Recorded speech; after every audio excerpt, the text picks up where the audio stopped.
Welcome to Streaming Wasteland, listeners. I am not eating any rice right now. I am just Greg, and with me, as always, a man who calls himself Uncle. Your mileage may vary. Say hi, Ringo. Hi, Ringo. We're once again looking at The Bear, Chicago's finest eatery, on Hulu's finest show, on Spotify's finest video podcast, probably TBD. It's also not Central Perk. I can promise you guys that. Yes, I have an apron that is closer to the one that they wear on the bear, that it's from Viking. However, there is some discussion whether or not I actually do still have that apron. I may have pitched it at some point, and or it may be shoved in a box somewhere. I don't feel that strong of a commitment to the bit to actually go dig through storage and then have to put shit back. So right now, this is the one I can get. It barely fits over my gigantic dome. I don't know if you can tell, listeners, my head is abnormally large.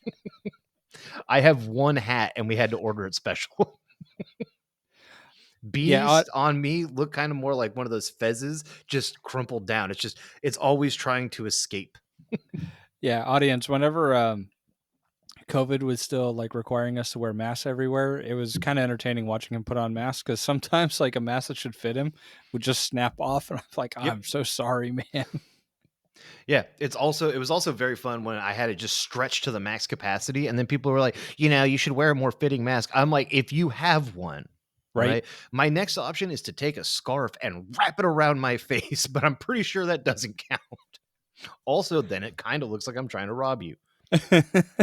I don't really need to be at a 7-Eleven at 6 a.m. with my face wrapped in a scarf, being like, So during that time period, I kept forgetting that like when I'm wearing my hat, my sunglasses, and my mask, nobody can see my face. And there were so many times that people would be like, "Hey, I need you to like take off something because we need to know who you are." And I was like, yeah. Huh? And then he would take off his pants and we'd all get the phone call. Uncle Ringo's in jail again. And Greg never got me out. He was like, "You're going to wait." Whoa, New Mexico jail is expensive, dude. It is. They were like, you have to bring us 10 green chilies. I was like, whoa. Like, I don't got that kind of money. I got New Mexico green chili money. I only got Colorado green chili money. Bootleg ass green chilies. Higher altitude ass chilies. Ooh, we have less oxygen, so our chilies grow different. Yeah, different shitty. You know who else sucks? The Broncos. Eat my nuts. Week 1 NFL, baby. The Bear. Real quick before we get into that, so I had a friend who lived in New Mexico for like 18 years before she moved to Colorado, and she made the same arguments that you were making for a while there of Colorado green chili being better than New Mexican. I was like, I've never tried it, but I'm gonna fight you on this hill. Yeah, I never cared. I just knew you cared, and that was all it took. Like, I've never had Colorado green chili. Really, the only New Mexican green chili I've had is when we were out there visiting you guys, and then when you gave me some Hatch green chili powder when you guys moved up here. Yeah. And so, yeah. And that seasoned many a dish for many a moon, and now it is gone. And I could buy more, but I just haven't. It's not the same. One day I'll go back to your homeland. I'll make a pilgrimage. The New Mexico.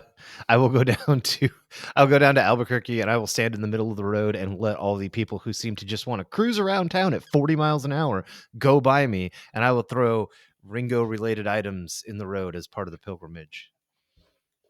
That is traditional. So this copy of Destiny 2 is for you, New Mexico.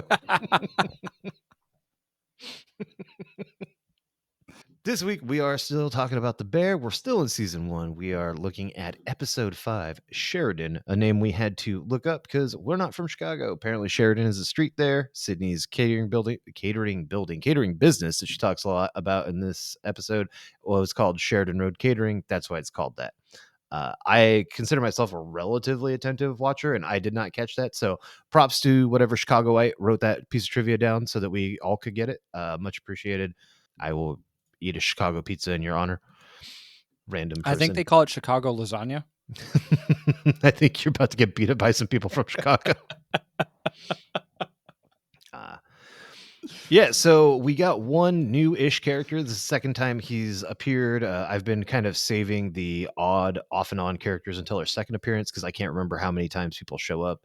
and for how long. But he's a relatively major part of, well, not major, but he's a relatively prominent part of this episode. We have Carmen Christopher reprising his role as Chester, which is Marcus's roommate. I think it's interesting that this restaurant lets him come and go as much as they do, but it's also interesting that Richie still works here. So I also like how Carmi even like just acknowledges Chester like he's part of the crew. He's like, "Hi, Chester." yeah. All right, so this episode starts with Sydney lying awake in her house. She's unable to sleep, so she takes some medication and heads into work. And I got to ask you, did that seem like a normal amount of medication? Are we to believe that's just for her, or is that for her and her dad? Like in the medicine shelf. Yeah, I because feel that like that's that looked like a lot of prescription bottles. yeah. I mean, unless you did a stint in the military, I feel like it's probably both of them split between the two of them. Okay, that makes I mean, sense.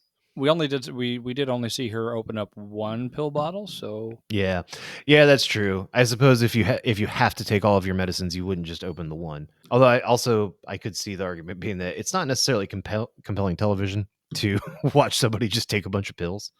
Although I think that's what Breaking Bad was about. kinda Hey, we're back to New Mexico. science, Join us bitch. next week on Streaming Breaking Bad, Ringo Edition. Science, bitches.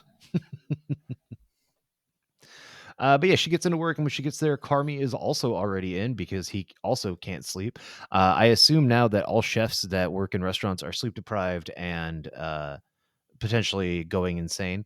But they talk a little bit about selling sandwiches at dinner and how it's killing them on the cost, and they're barely making any money. Sydney suggests a new dish, maybe a risotto, but Carmi is a little bit unsure. Before they can talk about it any further, Marcus interrupts with a book from Nona about fermentation, which I thought was weird. I don't know, maybe dough fermentation is something. Do you know, is fermented dough used for donuts? Or So it can depends on you? what kind. Yeah, if you're gonna go ahead and do like a sourdough donut, that one's one of the ones I know about. But I don't know about the rest of them, honestly. Yeah, I don't know either. Usually I'm just unhinging my jaw and tossing donuts down. I'm like Homer Simpson. So I don't really stop to think like this one tastes that different because of fermentation. I'm like, oops, must have been a strawberry. Bleh. But yeah, he's all worked up about his own side project. Who hasn't been there? If you got a job you love, you sometimes get worked up about doing stuff on the side. Carmi reminds him to focus on getting the cakes done. And as they're kind of talking about their plans for the day, we start hearing a rumbling, and then a fucking toilet explodes all over Carmi.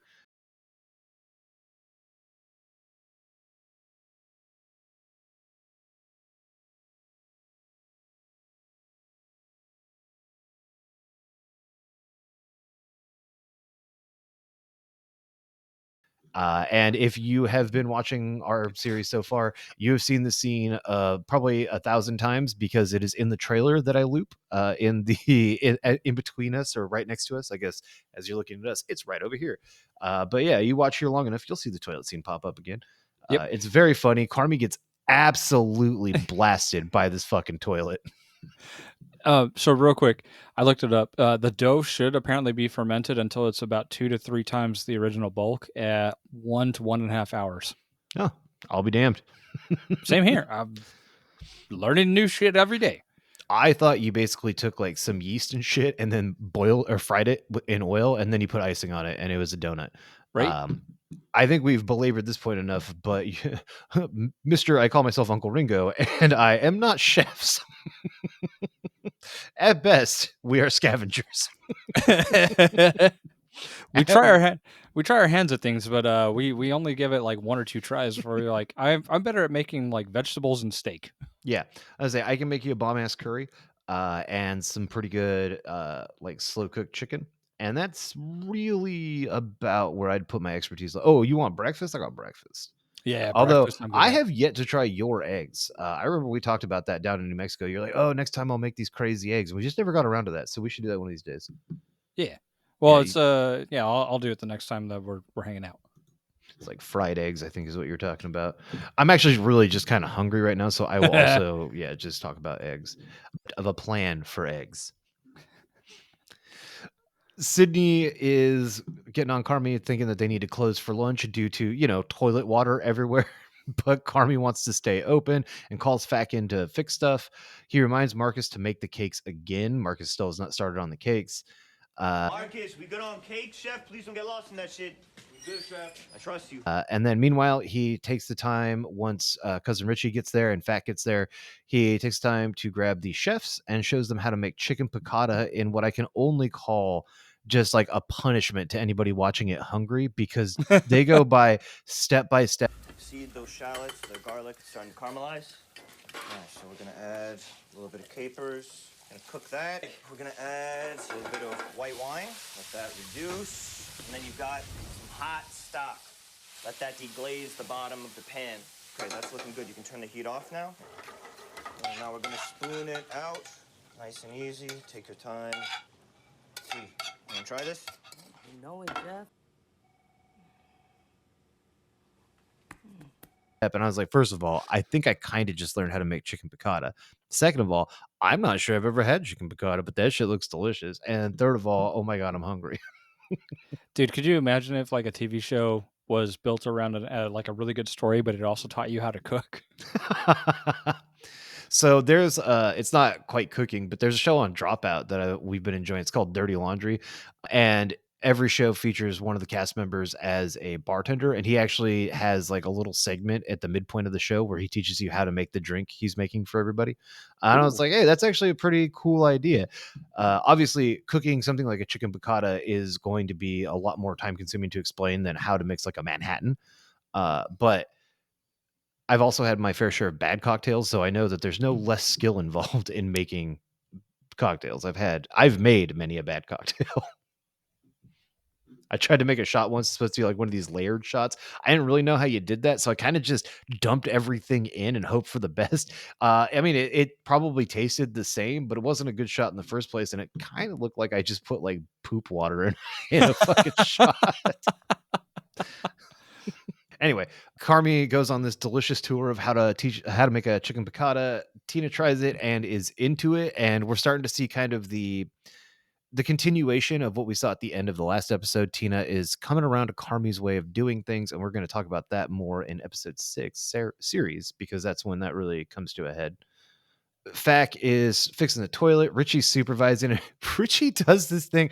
I don't know many dudes who do this, but I do know guys who have done this, where somebody's bent over in front of them and they just air hump them. Stop trying to fuck me. Please make sure nobody is humping me.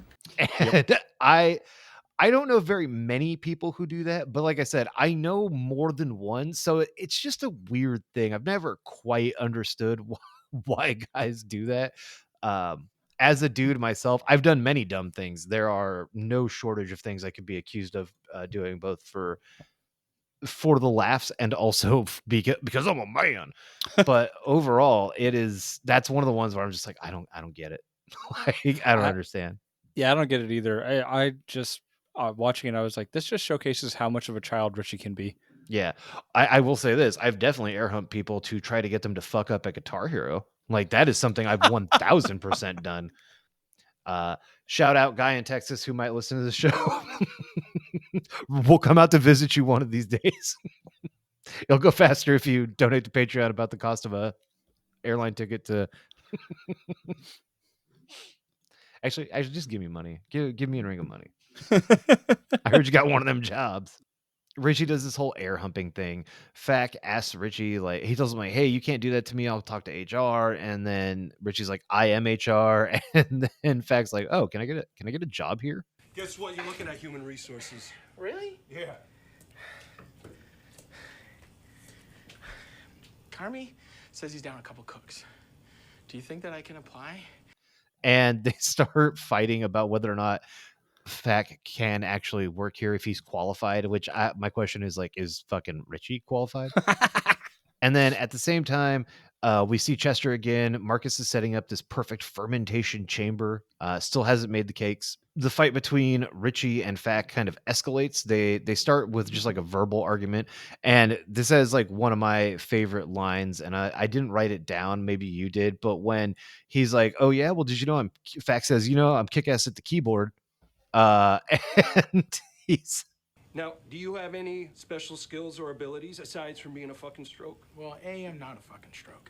And B, I'm really good on the keyboard. No, A, you are. And B, no, you're not. Well, A, yes, I am. And B, I joined a jazz fusion class, so in your face. A, I've heard you fucking play, and you're fucking terrible. And C, it's a fucking restaurant. Why do I give a fuck that you play the keyboard? I'm a hard worker. I'm a nice guy. I got a great vibe. Fuck your vibe. Don't ever fuck my vibe. I swear to God, I will fuck anything I want to fuck. You are not being nice, and you will not fuck me. Mm-mm. And he's like, "Oh, well, that's cool. I'm glad I hire you to be a fucking musician." That was. Why do you want to join us? I'm really good at the keyboard. Oh, cool. Yeah. Well, we need chefs. Yeah. Well, and it's also like this is a question I've asked in many an interview when I was hiring people. Is like, what makes you want to be a game tester? And the inevitable answer is like, oh, well, I've played games for a really long time. And while I don't think that's a great answer, I also don't know what a good answer to that question. I don't know what I'm looking for, or I didn't. Now I do. But at the time I was asking it, I was really just trying to get people to say something I didn't want to hear. Honestly, the problem we had is we had like 1 trillion people apply, and we can only hire so many. And so, yeah. I mean, I say so many. There were years where we had like 300 plus testers in the building, but still, imagine that I turned down another like 400. Spring was a long season at Namco. I believe it. Anyway, Tales from the Game Industry, a different show at a different time. The fight escalates. It spills outside. Richie gets Fat kind of in like a chokehold. And he tells him start yelling Mate, which takes me way back to some of our earliest episodes of this, the Kumite. And so Fak refuses to yell Mate, and then when Carmi throws water on them to kind of get him to break it up, Fak tells Carmi that Richie is selling coke out of the restaurant, something that I think Carmi kind of knew. Like, he had seen Richie acting shady, but he didn't 100% know what was going on. Carmi gets furious at Richie, because he's endangering the business by selling drugs out of it. And Richie defends himself, saying it was actually Michael's idea. And I distribute just little bits here and there when I'm holding, Out of my restaurant. out of the alley behind your brother's restaurant to help it. Wasn't my idea, by the way. Whose idea was it? Come on, man. Think you can guess, cuz. Let me ask you something. How the fuck do you think we made it through COVID, huh? Side hustle. this was how they got through COVID. They needed to make a little extra money. And it does actually beg the question again, is when we first see this place, it is a fucking dump. It's not like it's gotten a lot better, but it is in disrepair. Where the fuck is the money going? Where's the extra money from selling drugs? Where's the 300 grand from fucking Uncle Jimmy? Like, where the fuck did this shit go? That is honestly a really good question that I've been asking myself on, like, how is this business like dying so badly when you've got so many different forms of income coming in? Yeah, well, and also like, so this is the one they talk about. They're talking about earlier when Sydney and Carmi mentioned selling sandwiches at dinner is killing them on labor costs. I was like, I understand, you know, that everyone needs to get paid, but it doesn't sound like Mikey was paying them out on a regular basis anyway. And also, like, how much is the labor cost? Because I got to assume that Tina, Ibrahim, Marcus, even Sydney are probably working pretty cheap, right? This is not a high-end establishment, and if they have the skills and they have the ability, they could probably go somewhere else and make more money. And it doesn't seem like they want to. Sydney, we kind of know her motivation of she wants to work with Carmi because he was Food and Wine's best young dickhead 2021 or whatever the fuck. And we know that Tina, Ibrahim, and Marcus were all close with Michael in varying ways, so that's nice. But yeah, I mean, labor costs can't be that fucking high. And again, where the fuck is all this money going?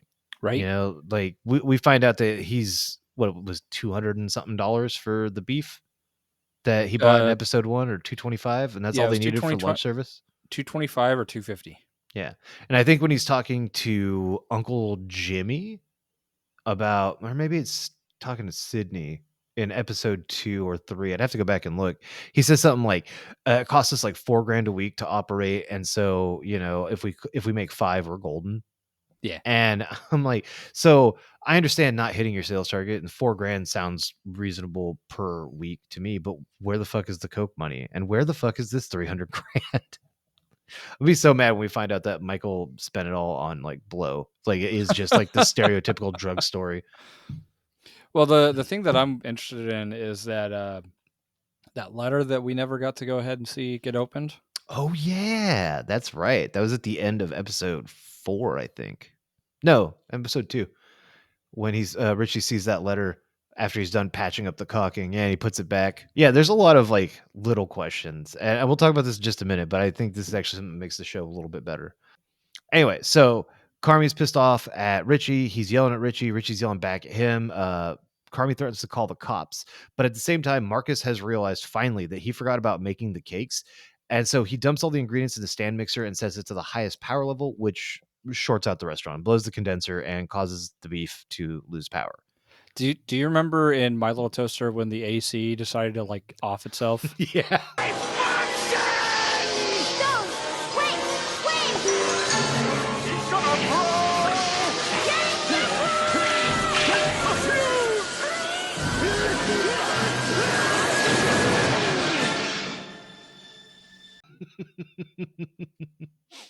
I was just picturing that. I'm like, no, Marcus, you're doing that. You're gonna cause so much pain and trauma. Well, and like, I love that the shot of the mixer spinning faster and faster is interspliced with Carmi and Richie arguing, and like the argument's getting more heated, and then the mixer's getting louder. I should call the fucking police on you.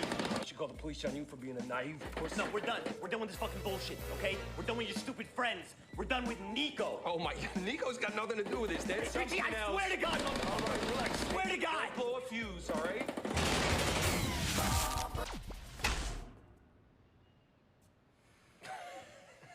Fucking A.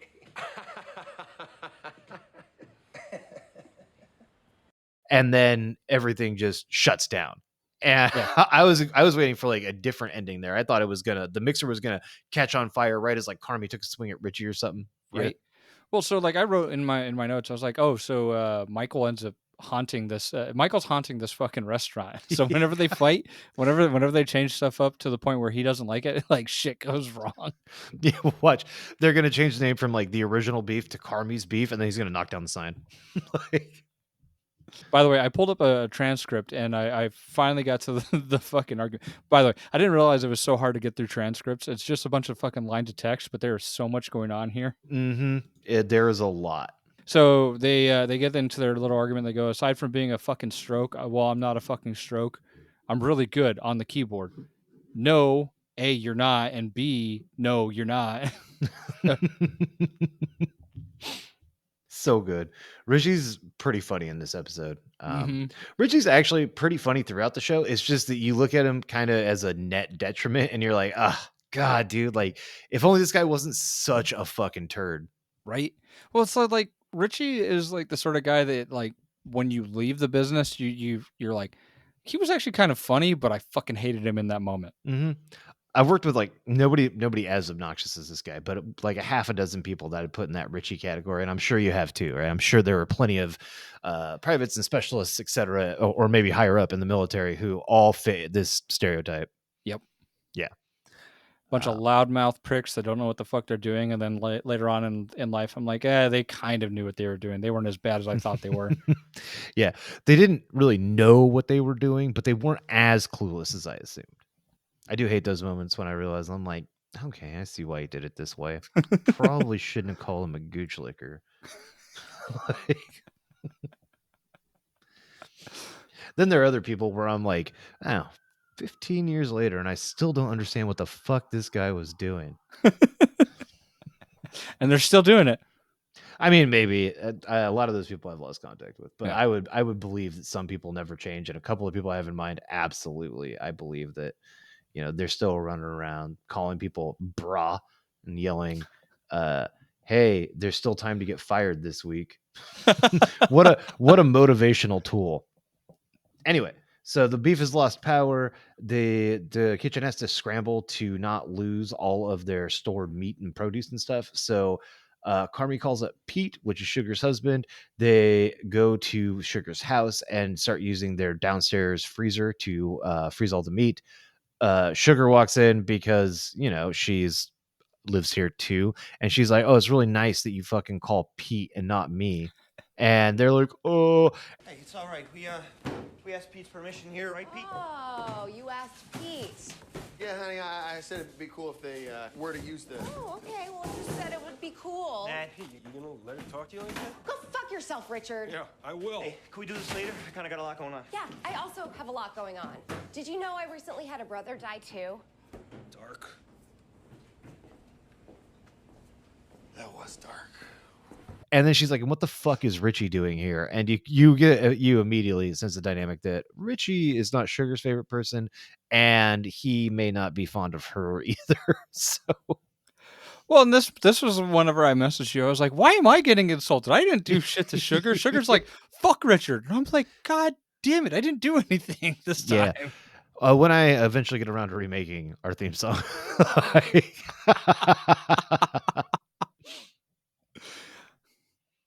but yeah, the this whole scene is very so the scene kind of ends with like she kind of lights Carmi up about like, you only call when it's bad news, you never call when you have anything positive to say, you never fucking talk to me, etc.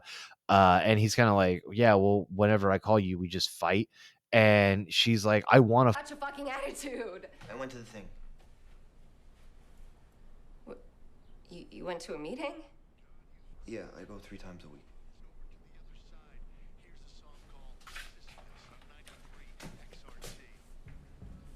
Will you fight with me tomorrow? fight with you. And he tells her, he's like, look, I went to a meeting, you know. And she's like, oh shit, hey, good for you, you want to fight tomorrow instead? And I was like, aw, they really are siblings. But yeah, like this is a good scene that kind of really establishes Sugar's character. She's kind of been fucking sidelined for a few episodes. Like she pops in here or there, and we hear about her frequently, but we don't see her in action very much. This is where she really fucking establishes, like, hey, I have a regular life outside of all of your fucking craziness. I have a regular fucking life. And I feel like this is like a good place to start with her character, is that, you know, she's Carmi's brother, she was Michael's brother, or she's Carmi's sister, she was Michael's sister. And, you know, she's clearly part of the family. The family doesn't really like Pete too much. That's whatever. And then she's the normalest person in this show. Sydney might be like our eyes and ears kind of for the audience, reacting in the way we would react, but this is like, Sugar is like the actual life we all want to live for the most part, right? Is stable, good job, nice house, husband who's home to be able to let your brother and your dead brother's best friend fucking go into the basement and put meat in your freezer. So you can yell, "Who the fuck invited Richard? Yeah. Fuck you, Richard." And I'm Who just the like, fuck "Oh, I'm invited sorry, Richard?" God, I'll go. I'm sorry." But yeah, back at the restaurant, Sydney devises an outdoor kitchen and does lunch service outside. And I think you and I had the exact same question here. Oh yeah, like fucking health code violations. What's going on here? Yeah, like you guys were pissed off you got a C last time, right? You think this helps? Right? Imagine the health inspector shows up right then and there, and they're like, "Oh." Imagine that they don't show up; they just drive by, and they're like, "Whoa, F!" Like shutting this shit down. The lunch service does go very well. Tina has a line in here that I didn't write down as well, but she's like, "Oh my god, it's really hot down there," and Sydney's like, "Yeah, because it's a fire." Please, because it's very flamey. Yo, Chef, there's a fire. Get in there, chef. Yeah, get in there, chef. Meanwhile, Fack, even though he told Carmi that he has a hookup on a condenser, turns out he does not have a hookup on a condenser, and it's going to cost him $5,500 to get a new condenser. And Carmi's like, well, where the fuck am I supposed to get that from? And they both kind of look at each other, and they have to go ask Richie to sell some coke so that he can get $5,500. Richie won't do it until Fack says Mate. And so Fack finally gives in, says Mate, and Richie says, like, your wish is my command, and buys them a condenser. Say it, Faye. Come on. Say Mate, bro. Fuck it. Mate.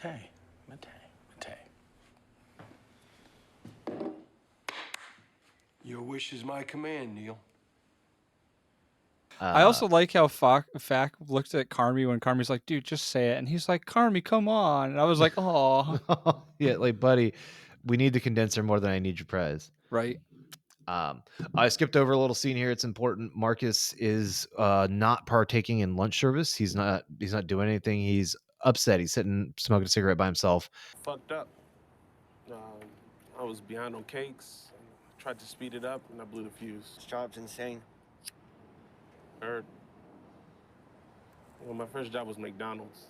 You don't get to be creative. You just work with robots, and everything's automatic and fast and easy. I won't make a mistake again.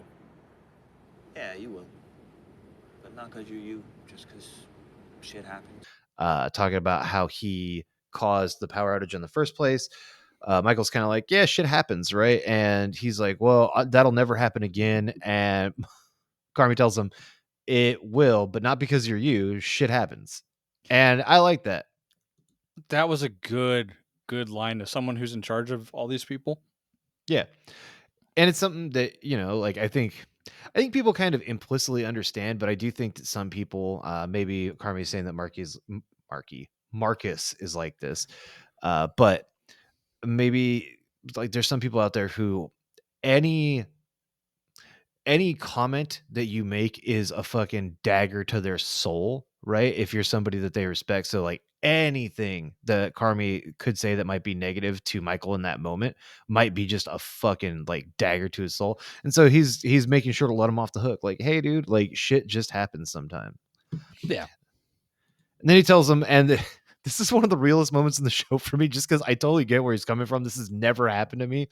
But he tells him a story about how the night after he won Food and Wine's Best New Chef, he almost burned down the restaurant. And that there's a moment where you're watching the fire and you're thinking, if I don't do anything, this place will burn down and all of my anxiety will go with it.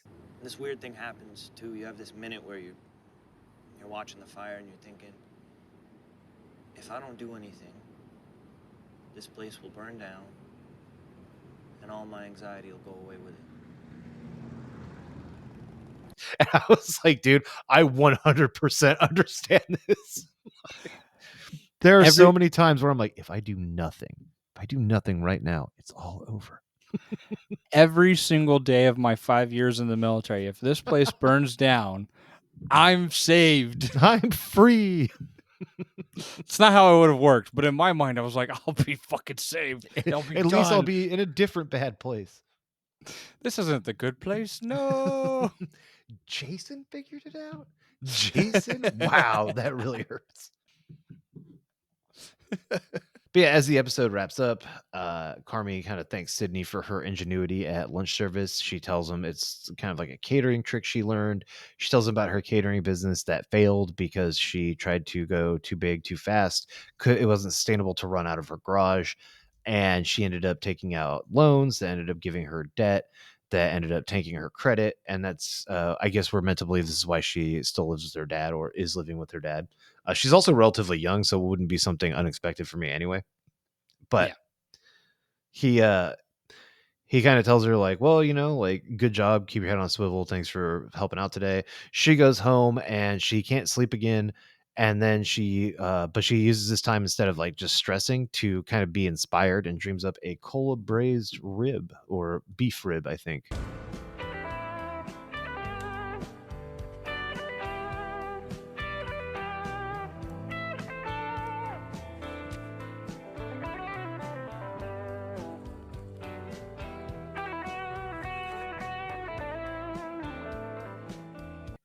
And that's where our episode ends, with her writing down a recipe.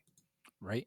Also, real quick, I want to mention that apparently there is food grade rebar, but I don't think taking it from a construction site is. No, pretty sure that's not going to fly. Most food inspectors do not have a sense of humor, from what I know. Right.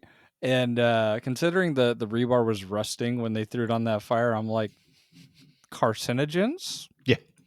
And I mean, I get it. I've cooked on park grills before, the ones that I'm like, this hasn't been cleaned in 20 years, but it gets burned every like 3 weeks, so I'm sure it'll be fine. But yeah, like, not great. Not at all. Not at all. All right, now we got to talk about this chicken piccata. Have you ever had chicken piccata? No, I have not. And man, this show is bringing up food that I want that I've never had. Right? I was same way. I was like, dude, get out of here. What the fuck is this? Also, right now, when I started typing in chicken piccata, it tried to be like chicken and pickle. And I was like, yep, that's what I mean. The only thing I don't care for is capers, but I can eat around them or just eat them. If like a professional, like food grade chef or somebody who is making something with intention serves me something that has an ingredient I don't like, I'll just take a fucking bite of it. Like I'll eat it as intended. I'll take at least one bite. I can't remember who made it, but somebody made me this thing. It was pretty good, but the frosting was just thick. It was like half this thing was fucking frosting. And so you take a bite of it and I'm like, the flavor that is there is good, but half of it is just sugar. And I wiped the frosting off. It's something I almost never do, but I was like, dude, my God, this just tastes sweet.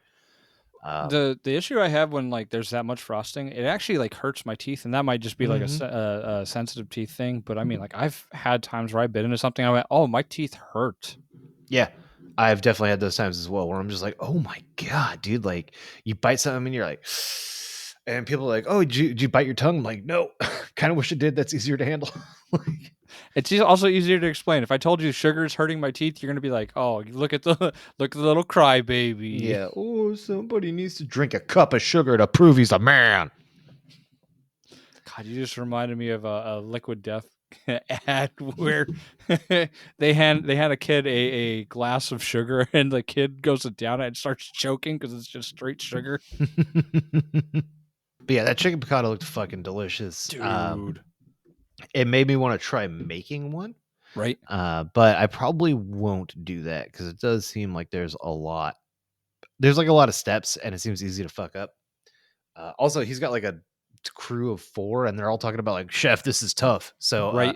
With zero training, I'm going to assume that it will be difficult for me. No, 100%, man. It's not going to.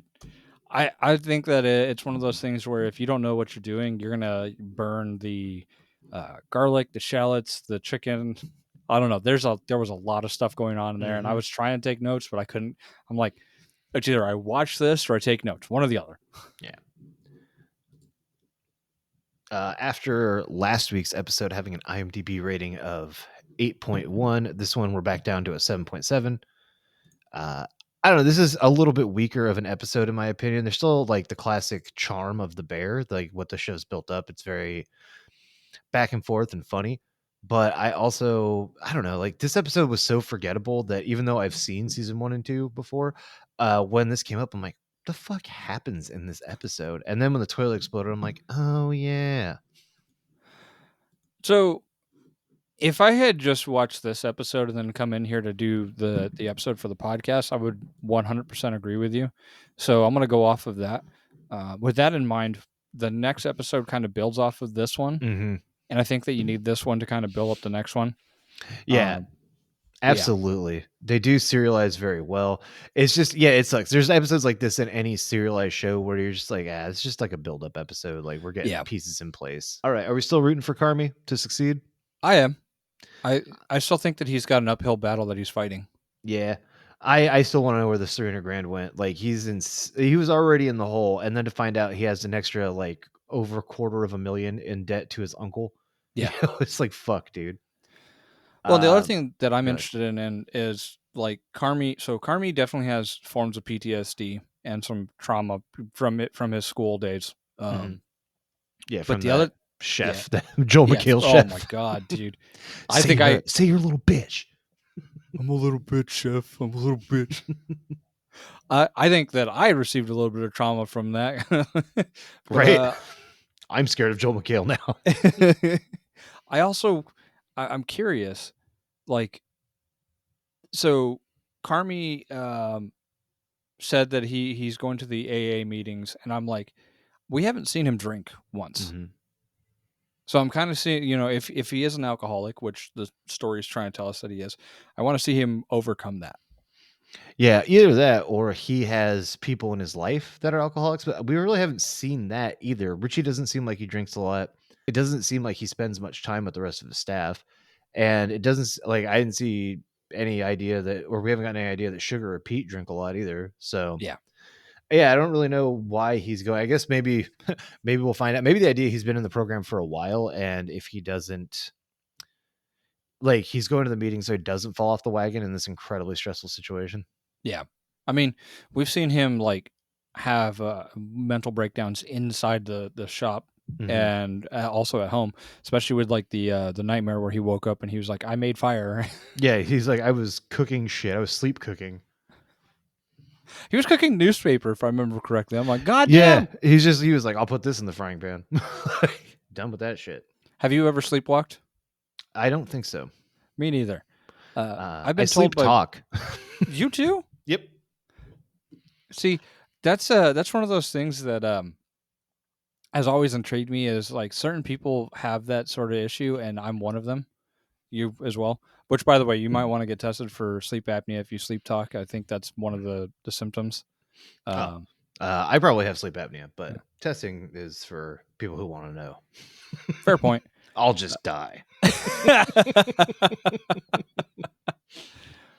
So I'm gonna go ahead and pull out your favorite question. Who's your favorite character? Oh, it's still Sydney. I will say after the last couple episodes, Tina grows on me some here. She's clearly invested in what Carmi's doing at this point. And least favorite wise, I don't know. Richie is the obvious choice.